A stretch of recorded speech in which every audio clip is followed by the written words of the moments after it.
Hi అండి, నమస్తే. Welcome to Geethu's వంటిల్లు. ఫ్రెండ్స్, ఎలా ఉన్నారు? అందరూ బాగున్నారా? ఈరోజు నేనైతే నాటుకోడి షార్వా అయితే చేస్తున్నానండి. శీతాకాలం జలుబు, దగ్గు, అలానే గొంతు నొప్పి చేసినప్పుడు ఈ నాటుకోడి షార్వా చేసుకొని తినండి.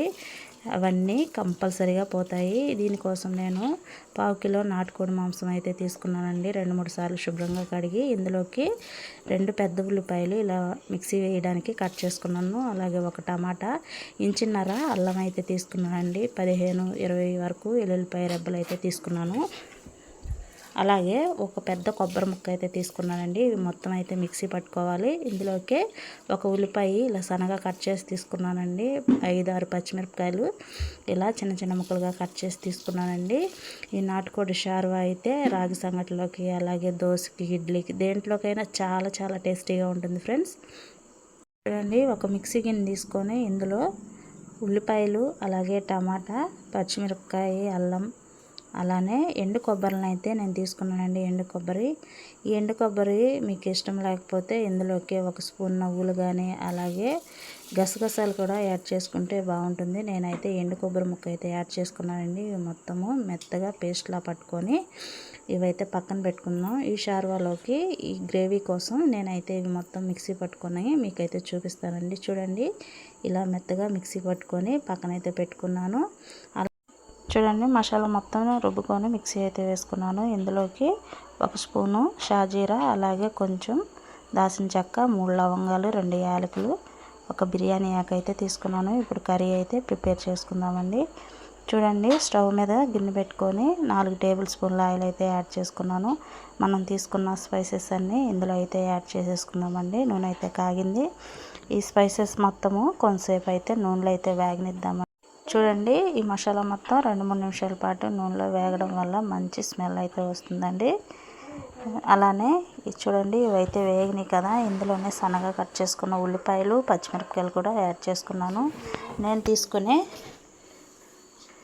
నేను చేసే చికెన్ షార్వాకి స్పైసెస్ ఎక్కువగా ఉండాలని చెప్పి పచ్చిమిరపకాయలు కూడా ఎక్కువగా యాడ్ చేశానండి. చూడండి, మొత్తం వేగినాయి. ఇందులోనే మనం ముందుగా మిక్సీ వేసుకున్న ఈ పేస్ట్ని అయితే యాడ్ చేసుకొని పచ్చివాసన పోయేంత వరకు, ఈ పేస్ట్లో నుండి ఆయిల్ కూడా పైకి తేలేంత వరకు ఇదైతే బాగా వేగనిద్దామండి. ఈ పేస్ట్ వేయడం వల్ల చికెన్ షార్వాకి మంచి గ్రేవీ వస్తుందండి. టేస్ట్ కూడా చాలా బాగుంటుంది. ఇది మొత్తం అయితే కలుపుకొని ఇవైతే బాగా వేగనిద్దామండి. ఇందులో నుండి ఆయిల్ సపరేట్ అయ్యేంత వరకు ఇదైతే వేగనిద్దాము. చికెన్ షార్వా ఎప్పుడు చేసుకున్నా కానీ ఇలా మాత్రం ఒక్కసారి ట్రై చేయండి ఫ్రెండ్స్. చాలా చాలా టేస్టీగా ఉంటుంది. చూడండి, మసాలా మొత్తం బాగా వేగింది కదా, ఆయిల్ కూడా సపరేట్ అయ్యింది. ముందుగా మనం క్లీన్ చేసుకున్న నాటుకోడి మాంసాన్ని అయితే ఇందులో యాడ్ చేసేసుకుందామండి. నాటుకోడి మాంసం అనే కాదండి, దేనితో అయినా, పారం కోడితో, అలాగే బాయిలర్ కోడితో అయినా చేసుకోవచ్చు. టేస్ట్ మాత్రం చాలా చాలా బాగుంటుంది. ఇదైతే ఇంకా టేస్టీగా ఉంటుందండి నాటుకోడి మాంసం అనేలకే. ఇందులోనే 1.5 స్పూను సాల్ట్ అయితే యాడ్ చేసుకున్నానండి. 1/2 స్పూను పసుపు అయితే యాడ్ చేసుకొని మొత్తం మసాలా మొత్తం ఈ చికెన్కి పట్టుకునేలాగా బాగా మిక్స్ చేసుకుందామండి. బాగా కలిపి కొంతసేపు ఇదైతే మూత పెట్టుకుందాము. చికెన్లో నుండి వాటర్ సపరేట్ అయ్యేంత వరకు ఇదైతే బాగా ఉడకనిద్దామండి. ఇది నాటుకోడి కదండి, టైం పడుతుంది. మీడియం ఫ్లేమ్లో పెట్టుకొని ఈ కర్రీ చేసుకోండి, టేస్ట్ ఇంకా బాగా కుదురుతుందండి. ఇదైతే మూత అయితే పెట్టేసుకుందామండి. మూత పెట్టుకొని బాగా మగ్గిన తర్వాత, వాటర్ సపరేట్ అయిన తర్వాత నేనైతే మీకు చూపిస్తాను. ఈ నాటుకోడి షార్వా వైట్ రైస్కైనా, బిర్యానీకైనా, అలాగే వెజ్ బిర్యానీకి, టమాటా రైస్కి, దేనికైనా చాలా టేస్టీగా ఉంటుందండి. ఇదైతే మూత పెట్టి మగ్గనిద్దామండి. చూద్దామండి ఒకసారి దీంట్లో నుండి వాటర్ అయితే సపరేట్ అయిందేమో. చూడండి, చక్కగా వాటర్ కూడా సపరేట్ అయింది. సపరేట్ అయిపోయి దగ్గరగా ఇదైతే ఉడికిపోయింది. చూడండి, వాటర్ మొత్తం ఎగిరిపోయింది. గ్రేవీగా వచ్చింది కదండి. ఇందులోనే మన కూరకు సరిపడా కారాన్ని అయితే యాడ్ చేసుకుందామండి. నేనైతే స్పైసీనెస్ కోసం ఎక్కువగానే కారం అయితే యూజ్ చేస్తున్నాను. 3 టేబుల్ స్పూన్ల వరకు కారం అయితే యూజ్ చేశానండి. ఈ చికెన్ షార్వా ఎంత స్పైసీగా ఉంటే అంత బాగుంటుందండి టేస్ట్. మన దగ్గు, జలుబు అన్నీ పోతాయి. కంపల్సరిగా ఒక్కసారి ఇలా ట్రై చేయండి. చూడండి, ఈ లోటాతో 1.5 లోటా వాటర్ అయితే యాడ్ చేస్తున్నాను. ఎందుకంటే నాటుకోడి మాంసం గట్టిగా ఉంటుంది కదండి.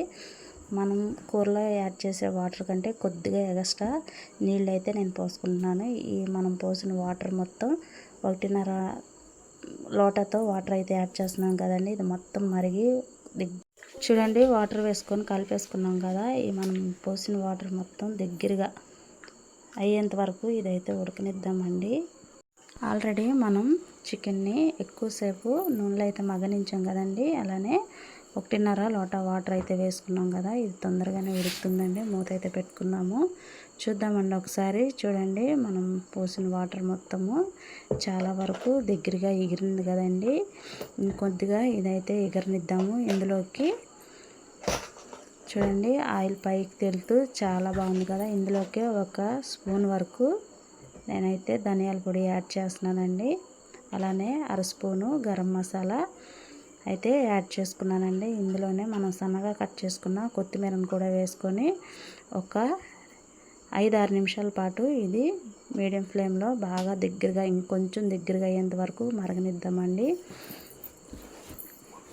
చూడండి, ఇదైతే చక్కగా మొత్తం కలిపేసుకున్నాం కదా. మూత అయితే పెట్టేసుకుందామండి. ఇంకొంచెం దగ్గరగా అయిన తర్వాత నేనైతే స్టవ్ ఆఫ్ చేసేసుకుంటాను. మూత అయితే పెట్టుకుందామండి. మరిగిన తర్వాత చూపిస్తాను. చూద్దామండి ఒకసారి. చూడండి ఫ్రెండ్స్, మంచి అసలు సువాసన చాలా టేస్టీగా మంచి స్మెల్ అయితే వస్తుందండి. కర్రీ కూడా మనం లో ఫ్లేమ్లో పెట్టి కర్రీ అయితే ప్రిపేర్ చేసాం కదండి. కర్రీ టేస్ట్ కూడా చాలా బాగుంటుంది. ఈ మాత్రం చారు ఉంటే సరిపోతుందండి. చికెన్ షార్వా ఇలా ఉంటే సరిపోతుందండి. ఎందుకంటే చల్లారిన తర్వాత ఇంకొంచెం దగ్గరగా అవుతుంది కాబట్టి. చూడండి, సింపుల్గా టేస్టీగా చికెన్ షార్వా అయితే రెడీ అయిపోయింది. ఇది రైస్కి కానీ చపాతీకి అలాగే వైట్ రైస్లోకి బిర్యానీకి దేనికైనా టమాటా రైస్కైనా దేనికైనా చాలా బాగుంటుందండి. ఒక్కసారి మాత్రం ఇలా ట్రై చేసి చూడండి. ఇది మొత్తము ఒక బౌల్లోకి అయితే తీసేసుకుందామండి. చూసారు కదా, ఇలా ఉంటే సరిపోతుంది. ఇది చపాతీకి పరోటాకి అలాగే వైట్ రైస్కి బిర్యానీకి టమాటా రైస్కి దేనికైనా చాలా చాలా బాగుంటుంది ఫ్రెండ్స్. ఇలా మాత్రం కంపల్సరీగా ఒకసారి ట్రై చేయండి. ఎలా వచ్చిందో నాకైతే కామెంట్ చేయండి. ఇది మొత్తం ఒక బౌల్లోకి తీసుకుందామండి. అలానే ఫ్రెండ్స్, ఈ వీడియో కనుక మీకు నచ్చినట్లయితే లైక్ చేయండి, షేర్ చేయండి, కామెంట్ చేయండి. కొత్తవారు ఎవరైనా మన ఛానల్లోకి వచ్చినట్టయితే ప్లీజ్ సబ్స్క్రైబ్ చేసుకోండి. పక్కనే బెల్ సింబల్ ఉంటుంది, క్లిక్ చేయండి. నేను ఎప్పుడు వీడియోస్ పెట్టినా మీకైతే నోటిఫికేషన్ వస్తుంది ఫ్రెండ్స్. చూసారు కదా, సింపుల్గా టేస్టీగా నాటుకోడి షార్వా ఎలా చేయాలో నేనైతే మీకు చూపించాను కదండి. ఇలా ఒకసారి ట్రై చేయండి. ఎలా వచ్చిందో నాకైతే కామెంట్ చేయండి ఫ్రెండ్స్. అలానే ఈ వీడియో మీకు నచ్చినట్లయితే మీ ఫ్రెండ్స్ అండ్ ఫ్యామిలీకి షేర్ చేయండి, ఫాలో చేయండి. మీరు కంపల్సరీగా సపోర్ట్ చేయండి. మీరు సపోర్ట్ చేయడం వల్ల ఈ వీడియో ఇంకొంతమందికి రీచ్ అవుతుందండి. అలాగే thank you for watching friends. Bye.